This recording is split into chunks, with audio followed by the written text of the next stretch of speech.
mundo sabe. Tudo que você precisa, Araújo tem. Aquele produto manipulado? Tem. Algum medicamento difícil de encontrar? Tem. Vacinas? Tem de vários tipos. E ração pro pet? Ração? Tem também. Tem tudo pro vovô, pra mamãe, pro bebê e pra quem ama novidade. E se você tem pressa, ali no site e no app da Araújo tem clique e retire. E também entrega em todo o Brasil. Precisou? A Araújo tem tudo e um pouco mais. Doutora Leda, primeiro queria te dar boas-vindas, agradecer a sua presença aqui, começar o nosso evento agora. Esse é o nosso quarto dia que a gente está na Semana Mulheres. A gente começou na segunda-feira, num evento de 9 horas da manhã até meio-dia, tendo a presença da ministra Carmen Lúcia, fazendo a abertura.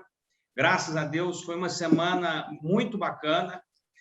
Na terça-feira, tivemos a presença da Esther Chatan, que é criadora da Ornari. Na quarta-feira, foi mais um evento super bacana. E hoje, ontem nós tivemos a presença das duas gerações da Rede Mater Dei de Saúde. E hoje, pela manhã, a gente fez a edição de um evento chamado Gestão em Ação, reunindo 3 pessoas, 3 mulheres, que a gente tinha reunido presencialmente neste dia 11 de março de 2020. Foi realmente muito positivo.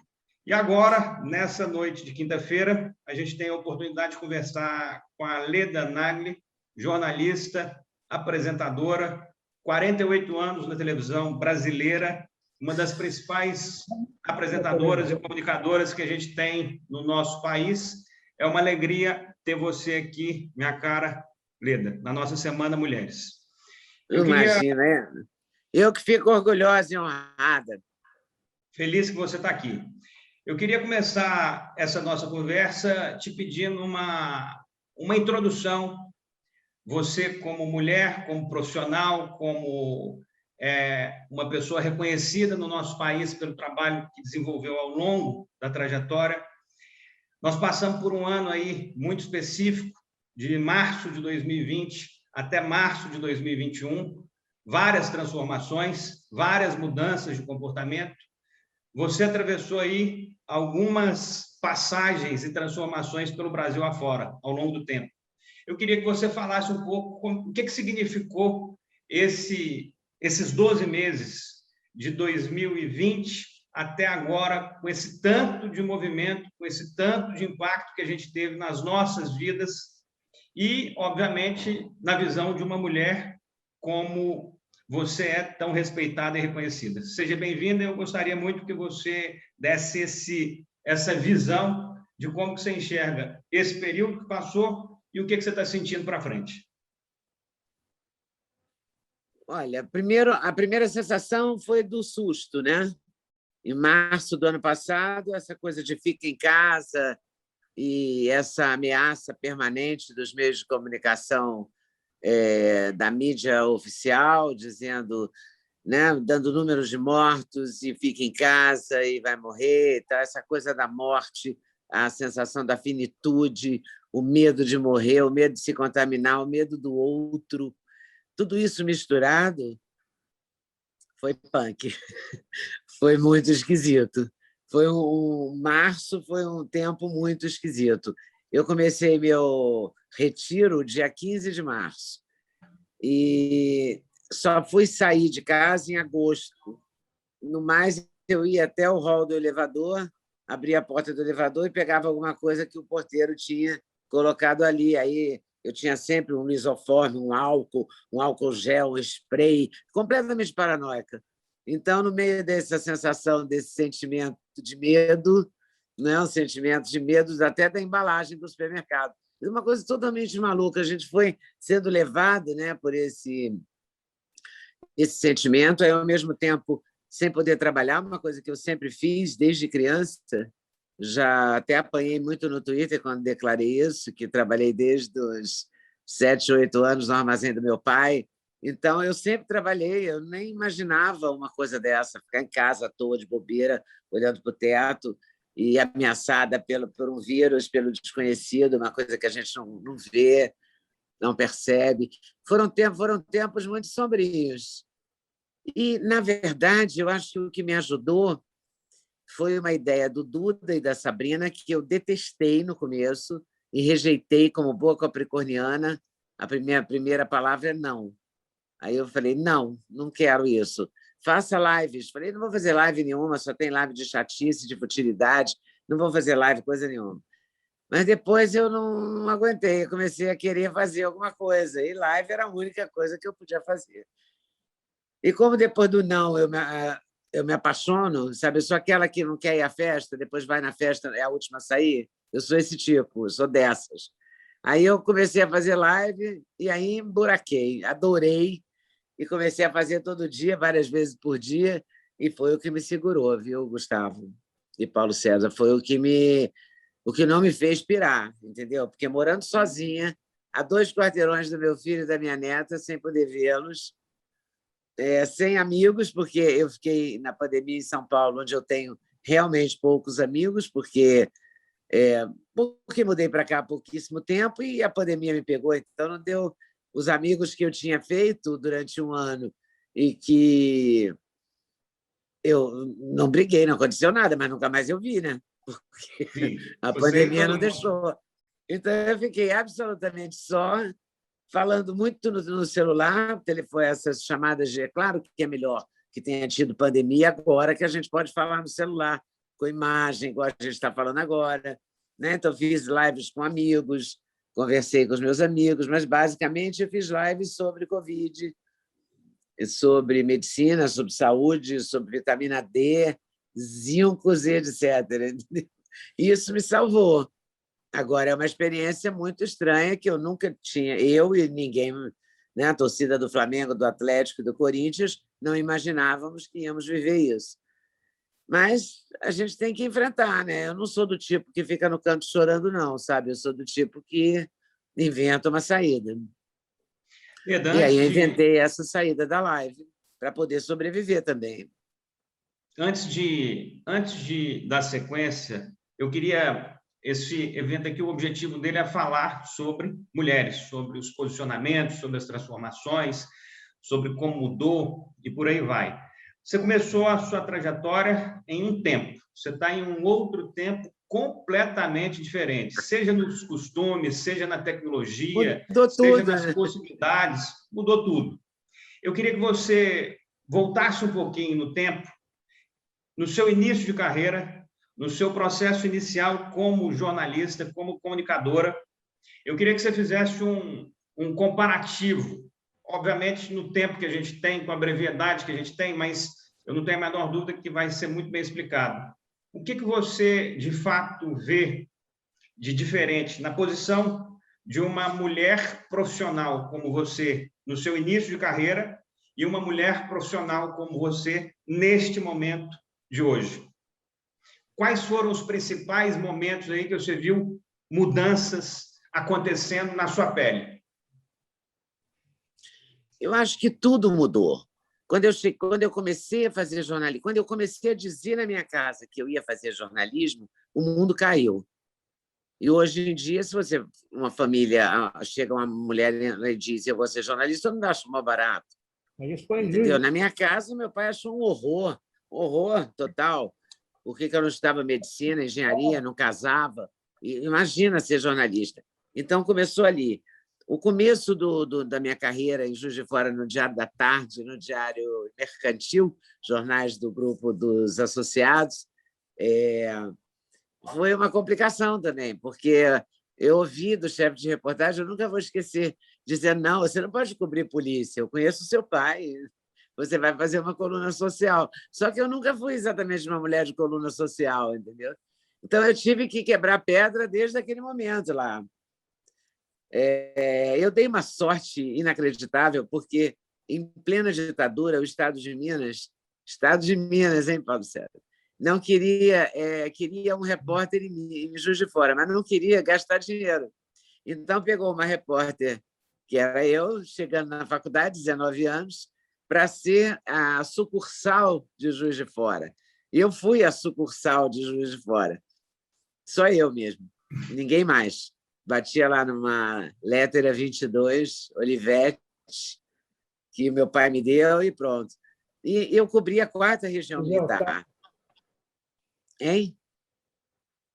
Eu cobria a 4ª Região Militar. O promotor chamava-se Joaquim Simeão de Faria. E eu cobria o julgamento dos criminosos da segunda ditadura. E os criminosos da ditadura daquele momento eram o pessoal do Pasquim, Ziraldo, Jaguar, Sérgio Cabral Pai. Os advogados eram o doutor Marcelo Alencar, Evaristo de Moraes. Então, eu conheci um monte de gente, entrevistei um monte de gente, quer dizer, dei uma sorte absurda num momento que não existia o jornalismo, não existia a sucursal era no meu quarto, né? Porque era onde eu tinha uma mesinha com a máquina de escrever, mas eu conheci um monte de gente, comecei a fazer um monte de contatos, e a fazer entrevista. Totalmente. A minha primeira matéria foi sobre radioisótopos, para um jornal chamado Lar Católico, que tinha na Academia de Comércio. Imagina isso hoje.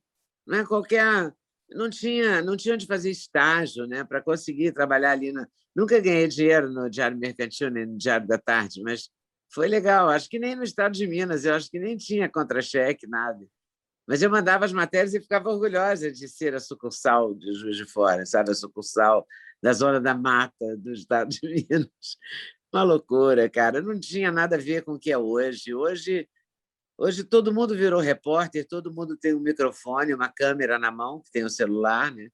As redações hoje em dia, tem 90% de 80% de mulheres, não há mais nenhum tipo de discriminação, eu acho. Mas, na minha época, era muito estranho, era tudo muito estranho. Mas, sei lá, eu acho que valeu cada coisa, sabe? César Romero é da sua época? César Romero, claro, adoro. Cabelinho, adoro Cabelinho, como não? Mas ele é mais novo que eu, o César Romero. Mas eu, claro, ele me homenageou algumas vezes, eu voltei, depois eu fui embora para o Rio, logo que eu me formei, e voltei a Juiz de Fora. Quer dizer, volto até hoje, né? Juiz de Fora, eu tenho essa sensação do pertencimento muito clara em Juiz de Fora, Minas Gerais e tal, embora falem que Juiz de Fora é subúrbio do Rio e tal, eu não aceito nada disso. Eu acho que é Minas Gerais total. Minas Gerais nas montanhas, né? Aquela combinação claustrofóbica, aquele vale, a gente enfiado lá dentro daquele vale. Diga, Paulo. Eles acham que em Juiz de Fora que o Rio é subúrbio de Juiz de Fora. Mas, enfim. Olha, isso é uma brincadeira, é um deboche que fazem com a minha terra, mas é uma terra maravilhosa, é a terra de Murilo Mendes, de Belmiro Braga, é a terra dos poetas, dos jornalistas. Quantos jornalistas nós conhecemos de Juiz de Fora? Geraldo Marim, Fernando Zerlotini, Fernando Gabeira, poetas, Afonso Romano de Santana. Olha, milhares. É uma cidade que a cultura, que a informação fez parte da cidade, né? Sueli Costa, compositora, Ana Carolina, cantora. Em todas as gerações, pessoas se destacaram em Juiz de Fora. E essa questão da mulher não era só em Juiz de Fora. Claro que Juiz de Fora era um bode de preconceito, era um campo de preconceito. Imagina tomar um café em pé na Rua Alfred. Impossível. Entrar no bar Salvaterra, na Rua Alfred. Impossível. Como mulher, eu não podia fazer isso. Mas não me importava. Eu passeava, subia e descia a Rua Alfred várias vezes. Meu pai era rigidíssimo. Tudo ele me botava de castigo, me proibia. Eu também era meio irreverente. Então, ele árabe, né? Imagina. Ele árabe, ele queria uma filha cheia de pulseira fazendo quibe, né? E aí sai uma jornalista, uma pessoa que quer ir para o Rio, quer cobrir matérias, quer fazer coisas, mas foi muito bom sempre. Eu nunca vi assim com ressentimento esse preconceito, Gustavo, sabe? Mas eu vivi muito preconceito. Muito, muito, muito. Inicialmente social e depois profissional, hein? Alguns que você se lembra e que te ensinaram alguma coisa? Essa escolha de pauta, eu sempre ficava como mulher, a gente sempre ficava naquela época, tanto em Juiz de Fora quanto no Rio de Janeiro, com pautas piores, matérias piores. Os homens tinham preferência pelas matérias melhores, que dariam primeira página, entendeu? mas eu dei sorte, porque aí você ia cobrir uma coisa que era pequenininha, a coisa crescia, sabe como? Você acabava dando a volta por cima naquele preconceito. Eu acho que é muito parecido com hoje em dia. Você tem que matar um leão por dia mesmo. E às vezes um leão de manhã, outro de tarde, entendeu? E você não pode desanimar. Não tem essa de desanimar. Né? Paulo César sabe disso, ele é da minha geração, ele sabe que tem que lutar o tempo todo, tem que ficar atento o tempo todo, tem que trabalhar o tempo todo.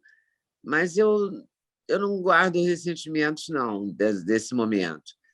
Mas tive muito preconceito, sobretudo nessa coisa das pautas. Depois, também, por não ser exatamente uma pessoa de esquerda. Isso pesava muito quando eu cheguei ao Rio. Cheguei ao Rio em 73. Conta para a gente como é que foi essa chegada no Rio, que talvez foi o seu momento de mais intensidade profissional, correto? Foi um momento muito especial, porque de muita cara de pau, né, na verdade. Porque eu não conhecia quase ninguém. A minha referência no jornalismo, que até hoje eu respeito muito como referência, que é o Fernando Gabeira, que é meu primo-irmão e que eu acho um talento extraordinário, tanto falando quanto escrevendo, quanto filmando, um cara que se reinventou. Aos 70 e tantos anos, ele botou uma câmera nas costas e começou um projeto novo. Hein? Já está com 80. Agora está com 80, mas com 70 e tantos, ele começou a fazer o programa na Globo News. Sim. Com uma câmera na mão, viajando pelo Brasil. Quer dizer, um cara maluco, maravilhoso, entendeu? Eu posso, às vezes, e muitas vezes, discordar das ideias dele, mas tenho uma admiração profunda e um carinho excepcional por ele. E quando eu cheguei ao Rio, era um momento ainda da ditadura, e não era a ditadura de 64 e tal, mas ainda era um tempo de censura, ainda era... O doutor Roberto Marinho dava emprego a todos os comunistas do jornal o Globo. Então, todo mundo que era do Partido Comunista era jornalista do Globo. E o meu chefe de reportagem era um comunista feroz, assim. E ele me discriminava muito, porque eu nunca fui realmente de esquerda. Foi engraçado, porque assim, eu sofri um pouco, claro, mas eu acabava dando a volta por cima. Eu gosto de dar a volta, sabe? Eu gosto de... tem uma pedra no caminho? Tá bom, eu vou tirar essa pedra. Sabe como é? Fazer do limão a limonada e tal, faz parte do meu jeito. Eu gosto disso. E aí eu fiz muito isso. Foi muito bom. A minha memória é muito boa, sabe? Eu cheguei no Rio e comecei a fazer matérias no primeiro... Primeiro eu fui para o Jornal, com Alberico Souza Cruz e o Tarcísio. Eu esqueci agora o nome do Tarcísio, mas o Paulo César deve lembrar. O Tarcísio era um homem bonito, que era o diretor financeiro do Jornal do Estado de Minas, quando o Estado de Minas assumiu o Jornal no Rio de Janeiro. Não lembro, não. Ele foi junto com o Alberico para o Rio. E eu, por acaso, eu tinha visto o Alberico uma única vez em Belo Horizonte.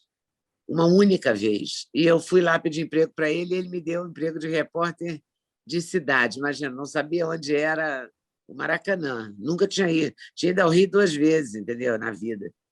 E eu fiquei sendo repórter de cidade. Aí o jornal faliu, porque eles queriam fazer tipo o Jornal da Tarde de São Paulo, tipo que na época tinha Ivan Ângelo, tinha Flávio Márcio, inclusive lá de Juiz de Fora, Ivan Ângelo de Belo Horizonte, Ivan Ângelo, que hoje é escritor e tal. Flávio Márcio escreveu Réveillon, era o editor de variedades do Jornal da Tarde. Réveillon foi a peça que levou Regina Duarte para o teatro. E esse pessoal do Jornal da Tarde, o jornal foi imitar o Jornal da Tarde, que também existia em São Paulo na época, que não existe mais. E a gente faliu em um ano, assim, não deu certo. Eles voltaram para Belo Horizonte, eu não quis voltar, e esse jornal tinha de tudo. Tinha Reinaldo Jardim, tinha Nirlando Beirão, era uma coisa muito legal. Aí eu fui para o Globo, pedi emprego no Globo e ganhei emprego de repórter C, que era assim, a última, quase a última, né? Tinha o mas era repórter de cidade. Por enquanto, depois só no impresso. Só no impresso. Aí, logo depois, eu fui para o eu recebi uma proposta para ir para São Paulo, ser editora de texto da revista Capricho, que na época era uma revista dedicada e destinada à classe C, sobretudo às empregadas domésticas, que começavam a ter carteira assinada. Essa era uma primeira reivindicação, era o começo do começo do começo dessa história. Aí eu fui, não aguentei ficar em São Paulo, voltei para o Rio. Mas eu tinha que cumprir uma quarentena, 40 dias ou 3 meses, sei lá, sem ir para o Globo de novo. Eu não podia, eu tinha ido para o Globo, depois do jornal faliu, fui para São Paulo, e quando eu voltei, eu não podia voltar para o Globo, porque era uma regra do jornal que as pessoas não podiam sair e voltar rápido. Mas, para cumprir essa quarentena, eu fui trabalhar na TV Globo. E me apaixonei completamente pela imagem em movimento, pela televisão, por tudo. E aí foi uma sequência. Primeiro fui ser editora de texto, aí fiquei amiga da Márcia Mendes, aí a Márcia Mendes me convenceu a fazer algumas matérias, a Alice Maria me incentivou a fazer matéria, a Alice e Armando Nogueira eram a dupla da TV Globo na época. Eu comecei a fazer matéria, me apaixonei, Gustavo, nunca mais aí, jornal impresso, isso não saiu da minha vida assim instantaneamente. E eu fiquei na televisão desde 1976. Setembro de 76. Esse período inteiro aí, esse período inteiro você ficou entre Globo e depois o Sem Censura? Um pouco. Eu fiquei na Globo 13 anos, aí eu fui para a Manchete, foi uma experiência maravilhosa. Eu adorei trabalhar na Manchete. Eu adorei trabalhar com os blocos, achava eles demais, assim, divertidos. Eles cumpriram todas as regras comigo, todo mundo reclama dos blocos, não pagaram, não sei o quê. Comigo foram impecáveis. Eu adorei fazer o Jornal da Manchete, edição da tarde. Adorava aquele frege daquele prédio, era tudo muito bom. Era a época do Pantanal, da novela Pantanal, era um sucesso a Manchete. Aí, da Manchete, eu fui... Foi o seguinte, na Manchete me chamaram, a Manchete estava falindo, eu sabia que estava falindo, eu fui para fazer TV a cabo. O que seria a Globo News? Não era a Globo News ainda. E nessa empresa, já era da TV Globo, claro, mas não chamava Globo News, chamava uma outra coisa. Ou não chamava nada ainda, porque era o começo do começo do começo. E eu fiquei, sei lá, uns 3 meses, aí a minha diretora disse que não ia mais ter o programa que eu ia fazer. Aí eu passei uns meses meio assim, recebendo ainda o contrato da... Seria talvez GNT o nome. Uhum. Eu fiquei... Mas não é esse GNT que tem hoje, mas era uma coisa híbrida, que queria ser a Globo News. Eu fiquei ali um pouquinho, aí fui para a TV Brasil fazer um programa TVE, na época chamava TVE, TV Educativa, Gilson Amado tinha criado a TV Educativa. E aí eu fui para a TV Educativa fazer um programa chamado... Acabou virando Leda Nagel Entrevista e tal, mas tinha um outro nome no momento anterior. Contraponto. Chamava Contraponto. Eu entrevistava uma pessoa e três pessoas... Peraí. O telefone disparou aqui do nada. Meu filho vai me matar, porque ele sempre acha... Ai, socorro, Gustavo. É isso. Não cala a boca o telefone. Ele está falando essa língua, hein? Ele não está falando português, não. Hein? Não está falando português, não. Eu não consigo. Como é que eu faço? Tem que Isso aí não é desligar português, ele. não.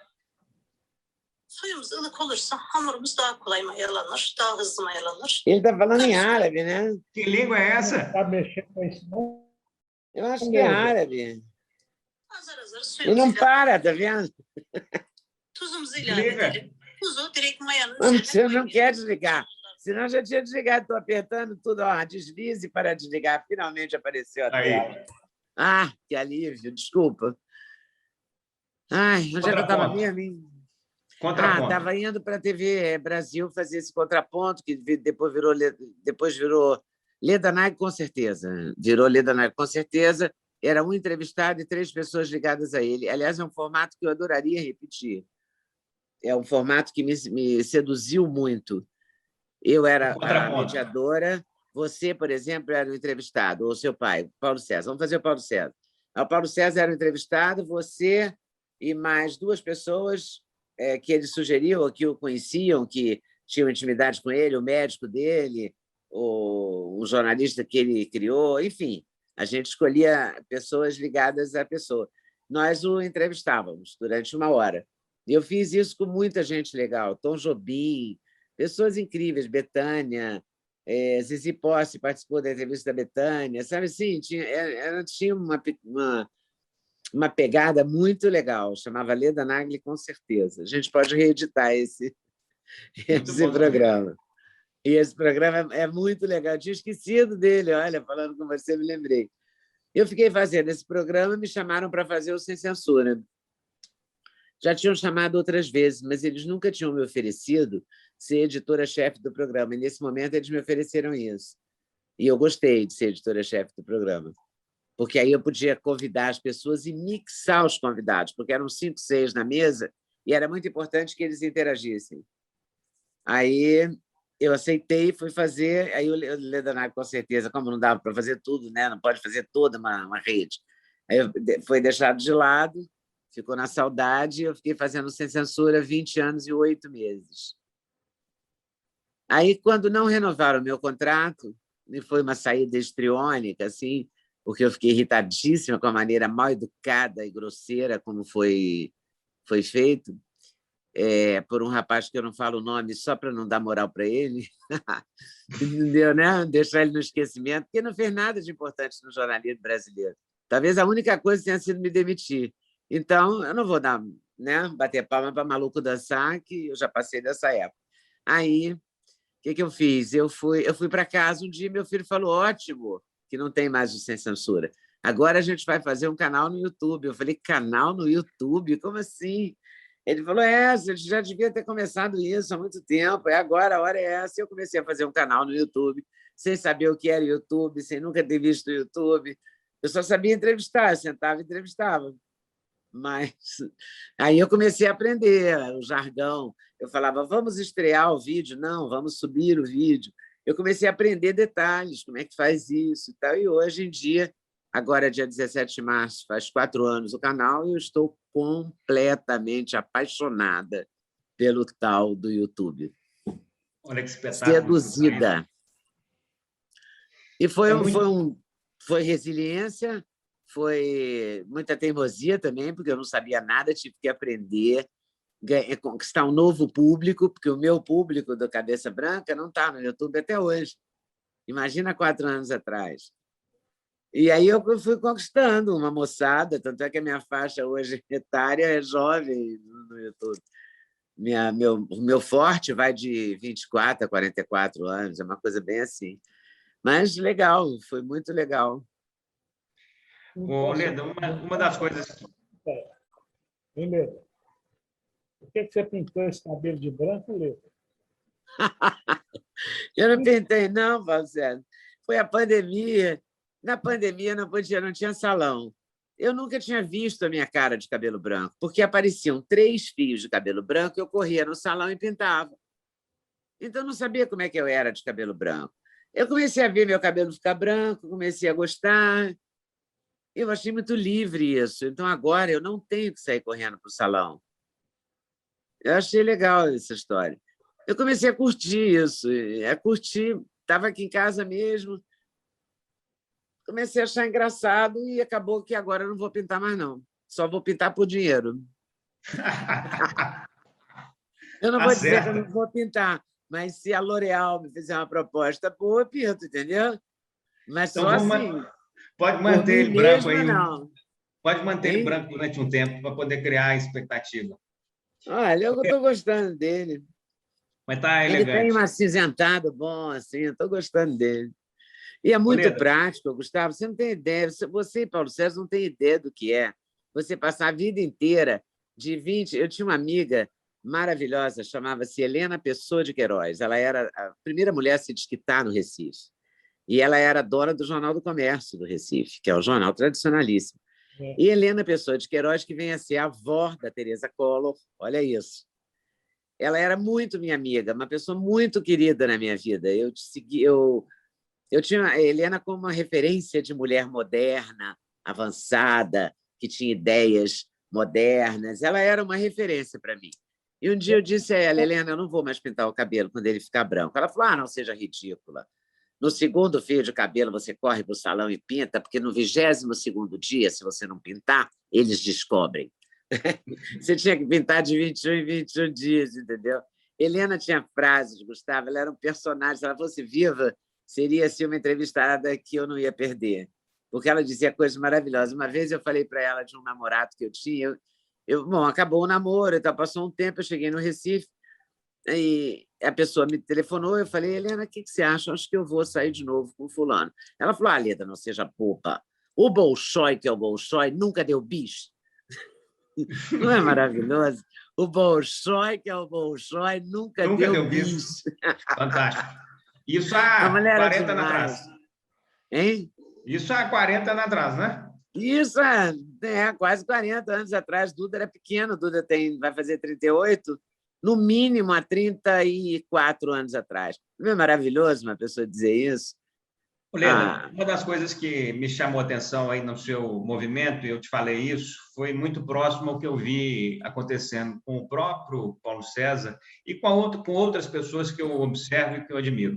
Mas o que eu fiquei encantado na sua pessoa, eu já te acompanho aí como jornalista e comunicadora há muitos anos, pela própria relação que o Paulo César mantém com você, eu sempre fui um observador e o que eu realmente fiquei muito empolgado e admirado foi a forma como você se moveu depois desses 20 anos sem censura.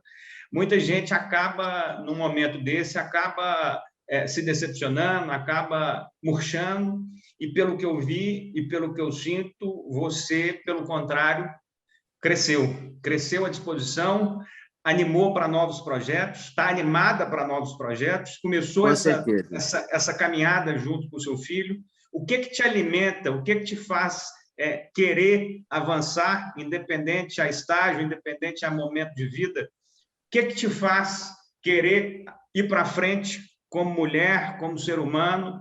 E dentro dessas situações aí, eu não sabia mexer no YouTube, não sabia fazer esse tipo de movimento, fui aprendendo aos 70 anos de idade, estou começando uma nova vida.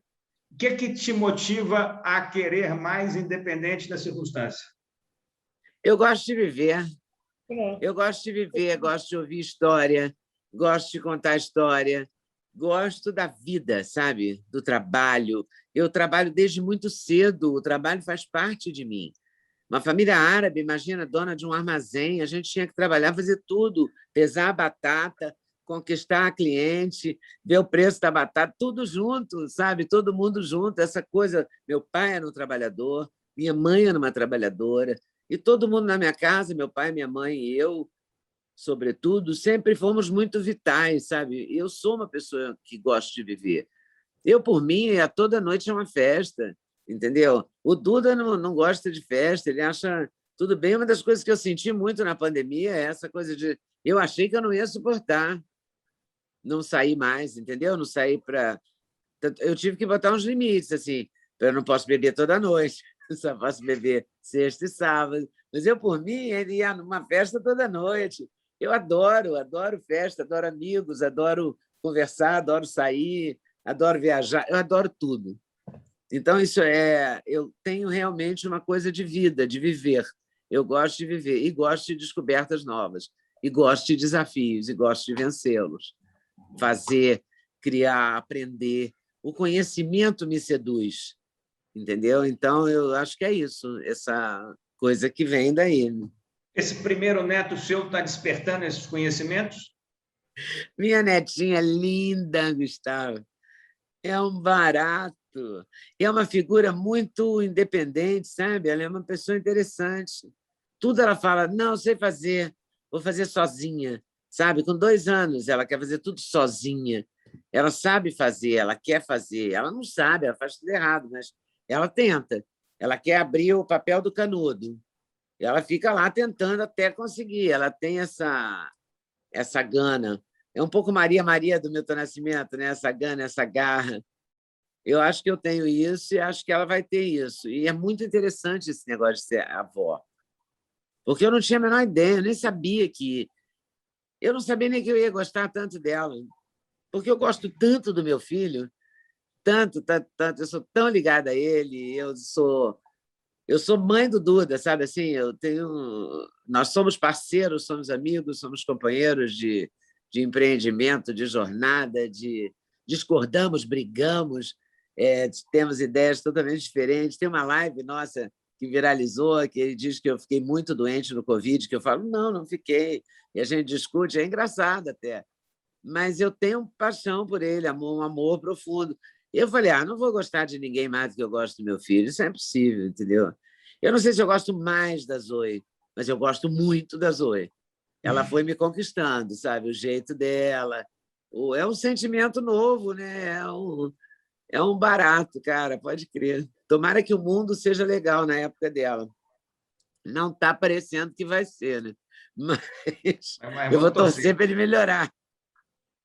Olha só, eu vou te fazer duas perguntas que eu entendo que são duas perguntas fundamentais para disputar nesse contexto aqui. Um que é vinculado ao seu ser, à sua pessoa construída, e a outra a sua visão de futuro. A primeira é a seguinte, em relação a... Como é que você enxerga a realidade? São duas perguntas que eu quero te fazer, e aí você vai respondendo da maneira que for melhor. Eu queria te escutar em relação a como é que você enxerga a posição e as necessidades principais de transformação da mulher profissional, da mulher ser humano, da mulher em sociedade. Como é que você enxerga essa mulher dentro dos próximos 10 anos, 2021 a 2031? Esse foi o mote que a gente colocou nesse evento. O que você enxerga que são as principais transformações que a mulher tem que buscar, a sociedade tem que buscar, não falo nem que a mulher tem que buscar, a sociedade tem que buscar em relação aos questionamentos, aos problemas, aos preconceitos que tem em relação à mulher. O feminicídio está aí, é um problema que tem relevância, tem gravidade. Ao mesmo tempo, você tem uma série de mudanças positivas em relação à mulher. Então, eu queria te escutar, como é que você enxerga essa mulher para frente? E a outra pergunta que eu complemento, nós temos aí mais 14 minutinhos dentro do nosso prazo, é como é que você vê a televisão daqui para frente? A gente já falou aí, você própria disse que todo mundo hoje é um repórter, que todo mundo hoje pode tirar sua foto, pode mandar sua informação. Eu queria te escutar em relação à sua visão da mulher nos próximos tempos imediatos. Como é que você acha que a gente pode ter uma condição melhor na sociedade de maneira geral? E a sua visão sobre o que vai ser o instrumento que você mais usou para fazer o seu trabalho, para levar a sua mensagem, para ter a sua profissão. São duas lutas que não podem parar. A luta pelas questões da mulher e a luta pela televisão, porque a televisão vai ter que se reinventar. Do jeito que ela está, ela tende a ser desligada. Primeiro, pelo jornalismo que antes era um jornalismo de fatos, factual, e que agora é um jornalismo opinativo. Eu acho que não dá para você passar a vida ouvindo a opinião da repórter que está te falando dos fatos, ou do apresentador. Você quer os fatos. Os fatos é que são a notícia. Entendeu? A notícia é o fato, e você interpreta o fato, você é capaz de interpretar o fato. E esse jornalismo que está se fazendo hoje, em 80% dos casos, é um jornalismo de interpretação. O apresentador quer te convencer que aquilo é aquilo. Tudo é narrativa, e a narrativa dele tem que prevalecer. Eu não quero ouvir a opinião do apresentador, eu quero ouvir o fato e formar a minha opinião. Esse é o jornalismo que eu acredito. Eu acho que esse é um problema da televisão. O outro é que a televisão encontrou vários concorrentes que não são mais a própria televisão. Não é que a Record está concorrendo com o SBT está concorrendo com a Globo.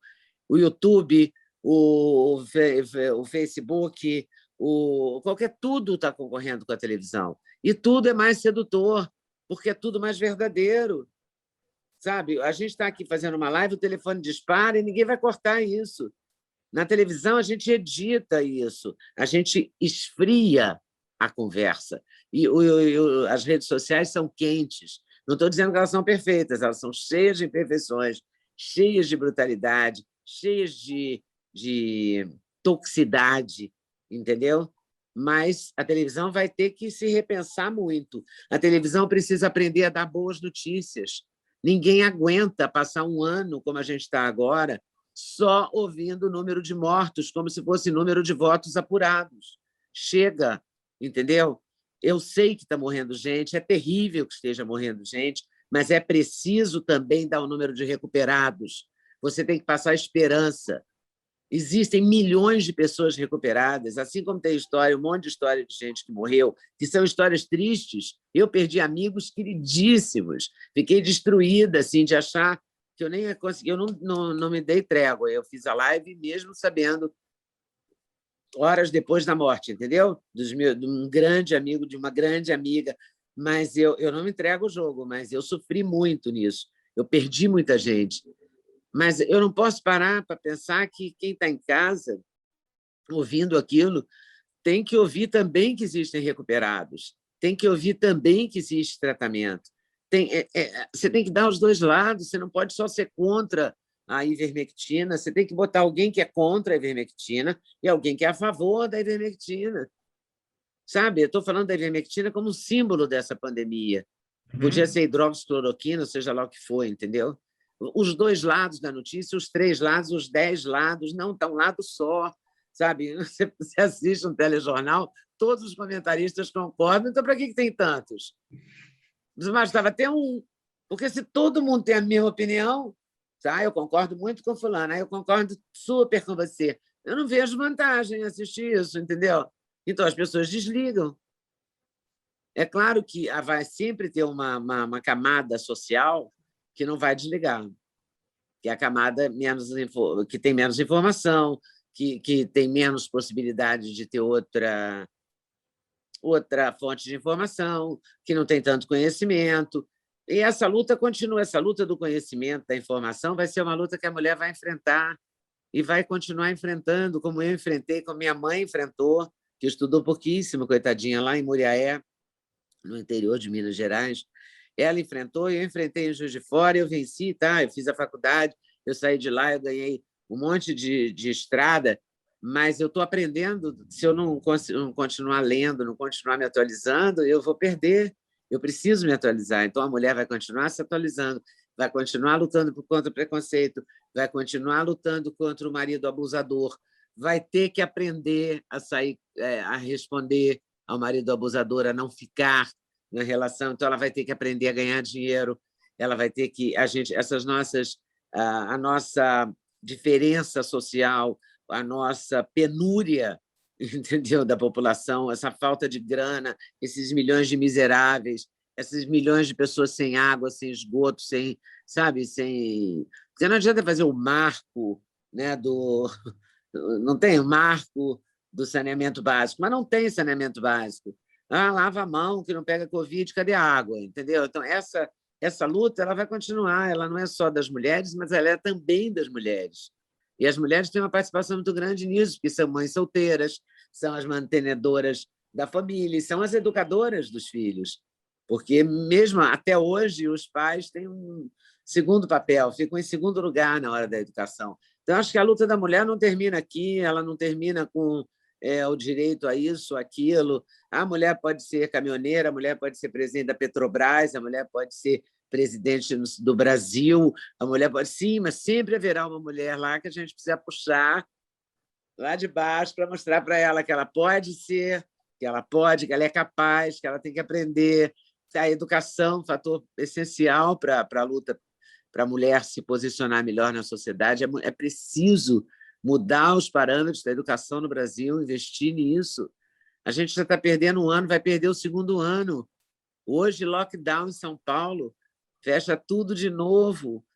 Quer dizer, são milhões de crianças sem aula outra vez, entendeu? Outro ano. A gente vai ficar mais burro depois dessa pandemia. É muito sério.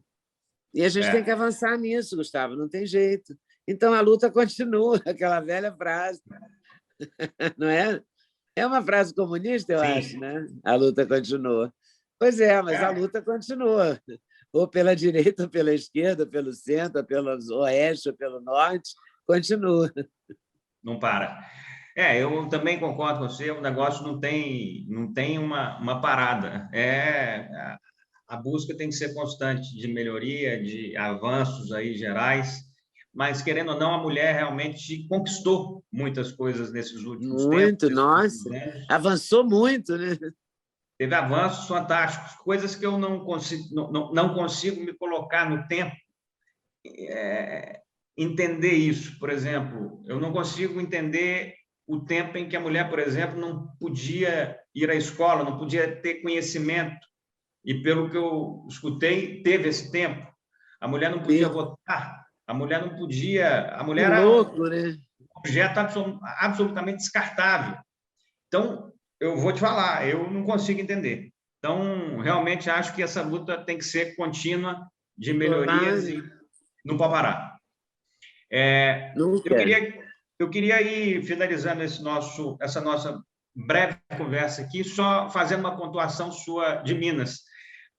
Quando você comemorou 30 anos de carreira, você fez um trabalho vinculado a Minas Gerais, não foi? Quando eu fiz 30 anos, eu fiz um livro de resumo de entrevistas. E logo no ano seguinte, eu fiz um livro de Minas para o mundo, levando Minas no jeito, no gesto e no coração. Porque eu acho que Minas é muito especial. E Minas é uma coisa engraçada, ela não sai da Minas, não sai da gente. A gente pode sair de Minas, mas não adianta que você sempre vai falar arroz, você sempre vai, o seu S sempre será esse. Eu fiquei anos treinando falar arroz, mas não adianta, entendeu? Você fala arroz, você fala Luiz, você gosta de pão de queijo, entendeu? Você é mineiro, você tem um jeito de ser, uma personalidade. Eu acho isso genial, entendeu? Eu acho que 3 lugares no Brasil têm essa personalidade. O Rio de Janeiro não, o Pará, Minas Gerais, o Pará e o Rio Grande do Sul, que tem essa característica, uma culinária marcante, um jeito de ser de cada estado, sabe, de personalidade muito forte. Não é que os outros não tenham, tem, mas Minas, Pará e Rio Grande do Sul têm isso de uma maneira muito exacerbada. E eu carrego Minas comigo, eu não deixo, não, ela é minha. Coisa boa. Eu queria muito te agradecer, te homenagear aqui como homenagear da nossa parte do Conexão Empresarial, da VB. Realmente você fez e faz um trabalho muito bacana. Fico feliz com a sua presença aqui hoje, honrado, e mais feliz ainda que nós vamos ter a Leda em outros momentos aí mais à frente, que a gente vai ter desdobramentos dessa nossa conversa aqui, positivos para Minas Gerais, para os personagens de Minas, para o que acontece em Minas, e breve a gente vai estar dando essa notícia já.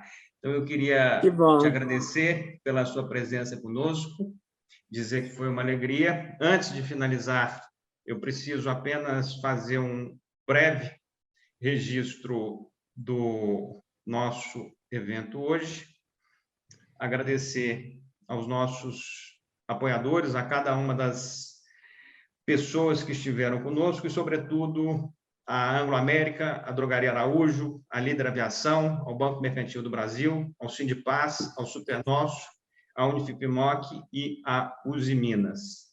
E lembrar também que amanhã nós vamos estar fazendo o encerramento dessa semana, nesse mesmo horário, de 19 às 20, com a ministra da Mulher, Família e dos Direitos Humanos, Damares Alves, que vai estar aqui conosco, junto com a deputada federal Grace Elias, que vem a ser vice-líder do governo Bolsonaro, e que vai estar falando conosco sobre o que o governo federal, o que o país, o que o Congresso está fazendo em prol da mulher, em prol desse avanço no que diz respeito aos direitos e o respeito que tem que se ter à mulher de maneira geral. Então, vai ser um prazer contar com todos aí. Obrigado novamente, minha cara Leda.